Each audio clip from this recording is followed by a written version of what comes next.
वज़ीर इत्तलात अताउल्लाह तारड़ ने कहा है कि तुर्की और कतर के ताउन से पाकिस्तान और अफगानिस्तान के दरमियान जंगबंदी पर इत्तेफाक हुआ है। फितना उल खवारिज के खिलाफ कार्रवाइयाँ भी शामिल हैं। अपने बयान में अताउल्लाह तारड़ ने कहा कि अफगान तालिबान को ये बात मानना पड़ेगी कि दहशतगर्द कार्रवाइयाँ बंद होंगी। अब जंगबंदी की खिलाफ वर्जी करने वाले फरीक के खिलाफ सजा का तयन किया जाएगा।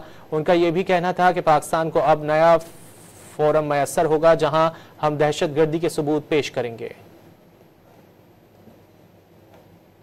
वज़ीर इत्तलात अताउल्लाह तारड़ ने कहा है कि तुर्की और कतर के ताउन से पाकिस्तान और अफगानिस्तान के दरमियान जंगबंदी पर इत्तेफाक हुआ है। फितना उल खवारिज के खिलाफ कार्रवाइयाँ भी शामिल हैं।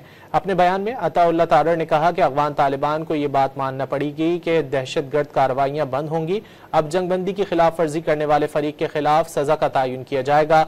उनका यह भी कहना था कि पाकिस्तान को अब नया फोरम मैसर होगा जहाँ हम दहशतगर्दी के सबूत पेश करेंगे।